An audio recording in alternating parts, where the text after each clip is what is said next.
PantheonAI presents PantheonAI Morning Briefing for April 18th. Hey everyone, welcome to the PAI Morning Briefing. It's April 18th, 2025, and I'm your host from PantheonAI. Good morning. Morning. Hope you've got your coffee ready, because we're diving deep into the market's ups and downs today. Get ready for insights and analysis. Alright, let's jump right into a quick market overview. Things were a little mixed in the last trading session, weren't they? Definitely. The S&P 500 closed around 5282.7, but it dipped about 0.43%. Not a huge drop, but still, a dip. Right. And the Dow Jones seemed like it took a bit of a bigger hit, didn't it? Yeah, it slid more noticeably to around 39,142.23, which is nearly a 1.5% drop. Ouch. What about the Nasdaq? The Nasdaq Composite fell to about 16,286.45, losing roughly 0.7%. So tech stocks felt it too. Okay, so mixed signals across the board. What's happening in the crypto world? Well, Bitcoin's sitting at roughly $84,469.125, down about 0.53%. And Ethereum? Ethereum's trading at nearly $1,588.518, actually recording a modest gain of around 0.35%. Interesting. So, bit of a roller coaster, huh? Some down, some up. Exactly. It's like that first sip of coffee that's a little too strong. You just gotta ride the wave sometimes, you know? Totally. So let's dig a bit deeper. What are some broader market trends we should be paying attention to? Well, investors are definitely reevaluating risk with all the geopolitical and economic stuff going on. Blue chip stocks are inching downward. But smaller caps, like the Russell 2000, are showing a bit of strength, gaining close to 0.9%. Maybe investors are looking for undervalued opportunities? makes sense. And I saw something about the U.S. potentially easing sanctions on Russia. That's a big deal. Huge, Bloomberg reported it. It's part of a proposal for peace in Ukraine, easing sanctions if there's a lasting ceasefire. Wow. That's bold. Balancing pressure with incentives, I guess? Exactly. But it's not straightforward. Lots of questions about the long-term geopolitical balance and how it'll affect global markets. Speaking of global markets, are economists still worried about a U.S. recession? It's a recurring theme, for sure. They're scrutinizing indicators, especially the impact of tariffs and trade policies. So tariffs are expected to hurt, but a severe downturn isn't necessarily inevitable? That's what I'm hearing. Yeah, opinions are definitely split.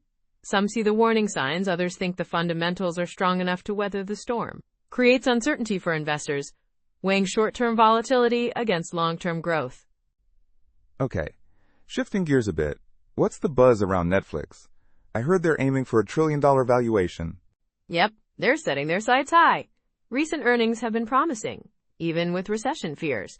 Analysts point to their content strategy and international expansion. So innovation and adaptation are key, even when things look shaky, huh? Exactly. Focused investments in original programming and tech can create a real competitive edge. What about Nike? I've seen some positive news about them clearing inventory. They're making impressive strides. Jefferies is advising investors to buy aggressively, citing renewed energy and strategic shifts. So smoother inventory turnover means better profitability down the line? Precisely. It's a blend of market responsiveness and streamlined operations, which is essential for long-term success. Okay, let's break down some of these headlines in more detail. That Bloomberg report about easing sanctions on Russia.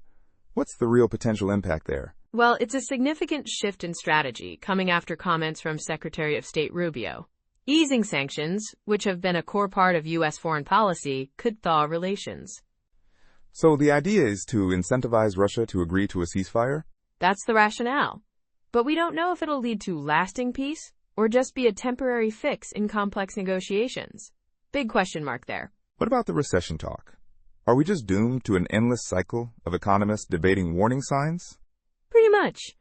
Rising tariffs, shifting consumer behavior, inflation. They're all being watched. No unanimous vote on a recession, but agreement that headwinds can't be ignored. So, tariffs could lead to higher costs, slowing growth, but strong corporate earnings might stave off a downturn? Exactly. It's split. Investors need balanced portfolios and agility in the face of uncertainty. Okay, Netflix, $1 trillion. Is that just hype, or is there real substance there? It's ambitious, but they're playing to win in the streaming wars.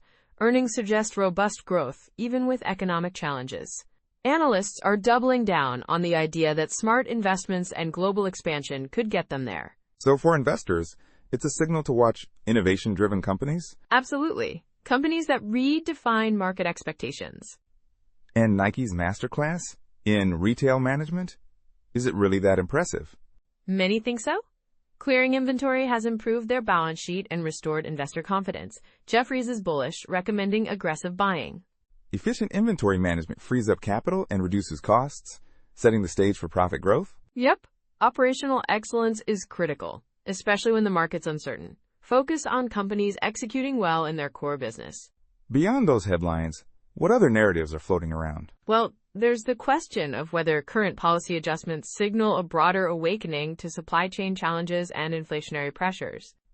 So tactical shifts in one region can ripple across the world? Exactly. As the U.S. contemplates easing tensions, other nations are reviewing policies for economic stability. Global investors need to watch that interplay. And how are these policy moves impacting the financial sector? Banks are balancing compliance with the need to adapt and innovate.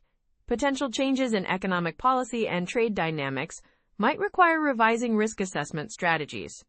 So investors should be mindful of how these shifts could influence asset quality and credit conditions? Definitely. Keep an eye on that.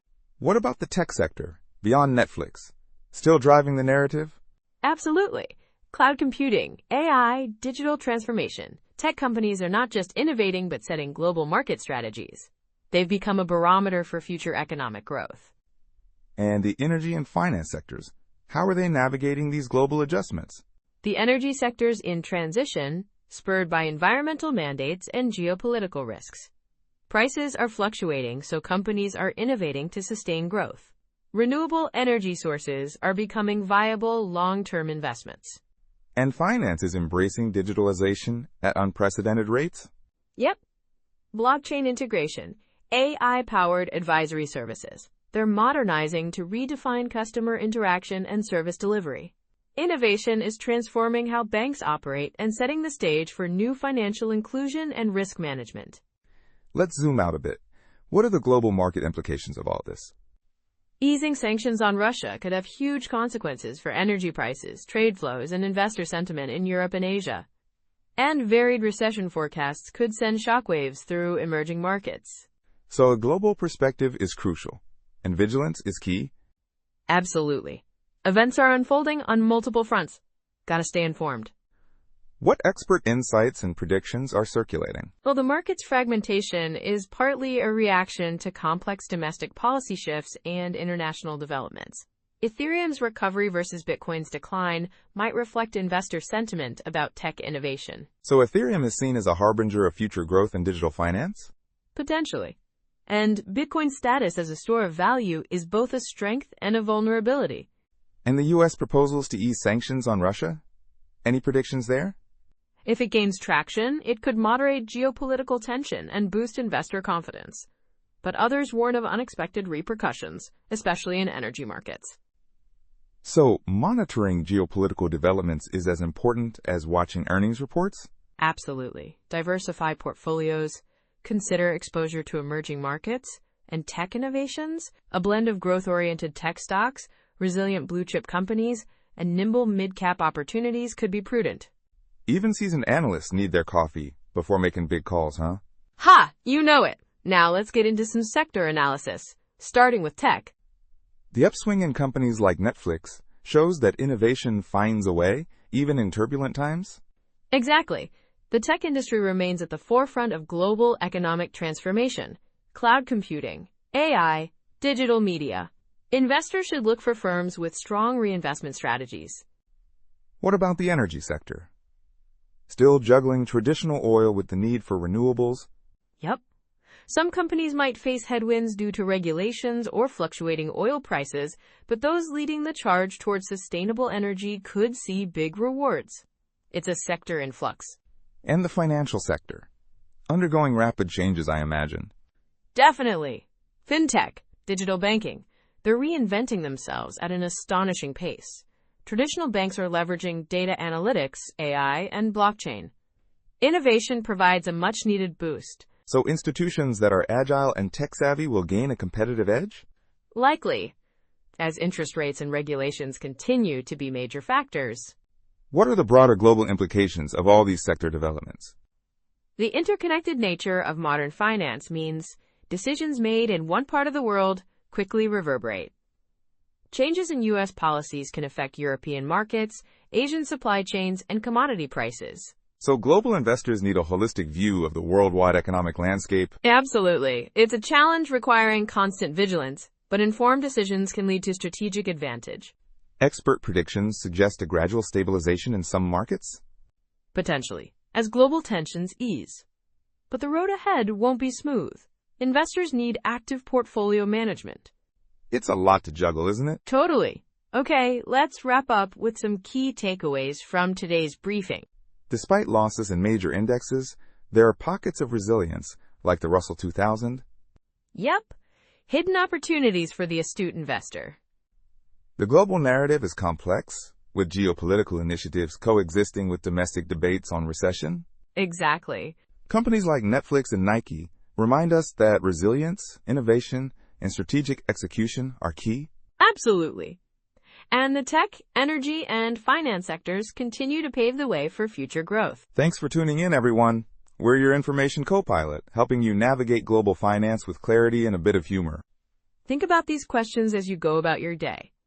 How might easing geopolitical tensions alter your investment positioning? What steps can you take to hedge against volatility while capturing long-term growth? And which sectors will emerge as the true champions? Reach out to our team or our AI copilot for more detailed insights. The markets are a blend of art and science, and sometimes a laugh helps. Keep informed about these intricate market dynamics. Whether you're experienced or just starting out, stay curious and open-minded. Our coverage today is designed to offer you not just news, but the insights to turn information into opportunity. Reflect on these insights as you plan your next move. Reassess your portfolios. Discuss geopolitical policies with fellow investors. And if you ever feel overwhelmed, remember, learning shouldn't feel like a full-time job. Thanks for joining us on the PAI Morning Briefing. We'll be back tomorrow with more in-depth analysis. Until then, keep your minds sharp, your portfolios diversified, and ask our AI co-pilot your questions. Have a great day, everyone, and keep investing wisely. PantheonAI, your information co-pilot. Because learning shouldn't feel like a full-time job. Take care and see you next time.